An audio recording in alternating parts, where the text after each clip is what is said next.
Bueno, el debate sobre los musulmanes en Alemania suele ser muy emocional y cargado. Aquí queremos dar un paso atrás y poner todo sobre una base objetiva. Y para eso vamos a fijarnos exclusivamente en los hallazgos científicos del libro colectivo Muslim in Deutschland, para separar los hechos de las ficciones. Vale, esta cita de un diputado del NPD es un ejemplo bastante típico de un relato que se escucha una y otra vez. Se construye la idea de que los musulmanes son ajenos, amenazantes y, bueno, que simplemente no pertenecen a Alemania. Pero, ¿qué hay realmente de cierto en esas historias? Vamos a ver qué dice el libro al respecto y someter esas imágenes cargadas a un análisis de hechos bastante sobrio. ¿Y cómo lo hacemos? Vamos a recorrerlo en 5 pasos. Primero vemos en qué se basa realmente todo este debate. Luego miramos la historia. Analizamos lo diversa que es en realidad la población musulmana. Nos preguntamos cómo surgen estos estereotipos enemigos y, al final, planteamos la pregunta: ¿la religión es un problema o quizá incluso un recurso? Empecemos por el núcleo del problema. En muchos debates de derecha se actúa como si los musulmanes hubieran aparecido en Alemania prácticamente ayer. Y lo interesante es la estructura de estos relatos. Da igual si vienen del movimiento identitario o de otros populistas de derecha, las ideas centrales son casi siempre las mismas. Se habla de una supuesta amenaza por inmigración masiva, de una islamización, y se presenta el Islam como incompatible con la identidad alemana. Y justo ahí es donde queremos intervenir. Queremos alejar el debate de ese sentimiento de amenaza y devolverlo al terreno de los hechos, basándonos en el trabajo científico de este libro. Pasemos al segundo punto: confrontar estos relatos con la historia. Porque la idea de que los musulmanes son algo nuevo en Alemania es, dicho claramente, falsa. Mira esta línea de tiempo. Muestra con claridad lo profundamente arraigada que está la vida musulmana en la historia reciente alemana. Todo empezó con los llamados trabajadores invitados después de 1955. Ya en 1979, el Memorándum Kuhn dejó claro que la mayoría se quedaría. Y, como muy tarde desde la Ley de Inmigración de 2005, Alemania es oficialmente un país de inmigración. Es decir, las comunidades musulmanas llevan más de medio siglo formando parte del desarrollo social.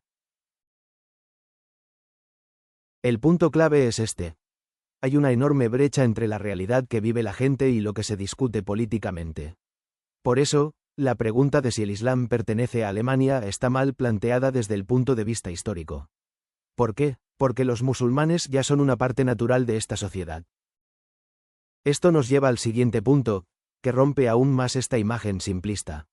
La idea de los musulmanes, como un grupo homogéneo, se desmorona en cuanto miras un poco más de cerca.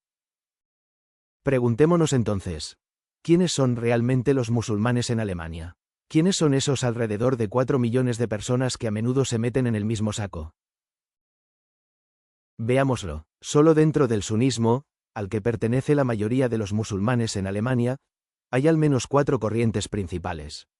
Está el Islam ético, donde la religión es más bien algo privado.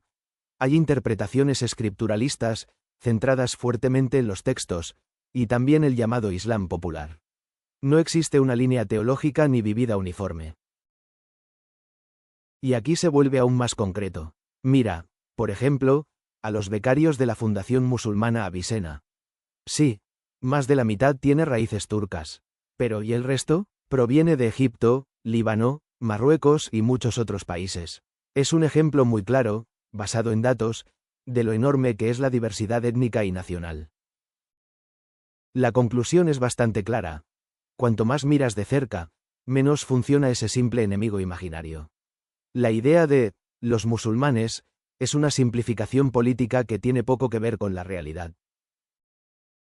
Pero esto plantea una pregunta: si la realidad es tan diversa, ¿por qué esta imagen negativa y uniforme persiste con tanta fuerza? El libro lo deja claro. Los prejuicios antimusulmanes no son casuales. Se construyen social y políticamente. Un concepto clave aquí es la interpelación. Puede sonar complicado, pero es sencillo. Te conviertes en aquello que otros te llaman constantemente. Es como una etiqueta que alguien te pega una y otra vez. Con el tiempo, puedes empezar a creerla y asumirla como parte de tu identidad.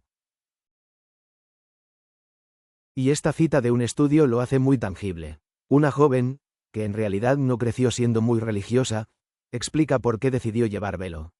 Su lógica era: si todos dicen que soy musulmana, entonces lo soy. Y decidió ponerse el pañuelo. Incluso sus padres se sorprendieron. Es decir, la presión externa termina creando exactamente la identidad que se critica. Y esto lleva a un punto central del libro. La islamofobia no es simplemente una reacción al comportamiento de los musulmanes.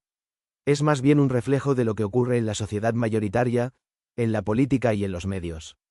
En realidad dice más sobre nuestra sociedad que sobre los propios musulmanes.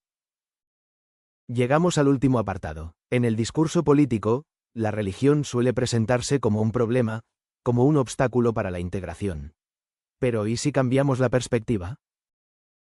Aquí ves las dos visiones enfrentadas. Por un lado, el marco político que habla de sociedades paralelas y normas anticuadas. Y por otro lado, la investigación científica muestra que la religiosidad puede ser un recurso muy importante. Da orientación, sentido, crea comunidad y estabilidad. Detrás hay una idea clave: el llamado dictum de Bokenforde. En pocas palabras, el Estado liberal necesita valores como cohesión y moral, pero no puede imponerlos por ley. Y aquí es donde las comunidades religiosas pueden desempeñar un papel importante, porque pueden transmitir esos valores. En resumen, la religión no es automáticamente un obstáculo para la integración. Al contrario, especialmente en contextos de migración, puede ser un factor estabilizador. Ayuda a orientarse, a crear comunidad y a encontrar sentido. Que se represente de forma tan negativa es a menudo el resultado de una puesta en escena política que poco tiene que ver con la vida real. Entonces, resumamos. Lo que muestra este análisis es cómo funcionan los relatos de derecha. Toman una realidad compleja y la reducen a una imagen enemiga muy simple. Para ello se ignoran la historia, la enorme diversidad de las personas y su vida cotidiana. Y esto nos lleva a una última pregunta importante. Si los hechos contradicen tan claramente estos relatos, ¿de qué deberíamos hablar realmente? ¿Qué debates necesitamos de verdad para construir una buena convivencia en Alemania? Hoy se analizó una obra de Peter Antes y Rauf Ceylan del año 2017. ¿Tienes preguntas o temas que te gustaría tratar? Escríbeme a youtube@empowermigra.com. Empower Migra. Entender empieza por escuchar.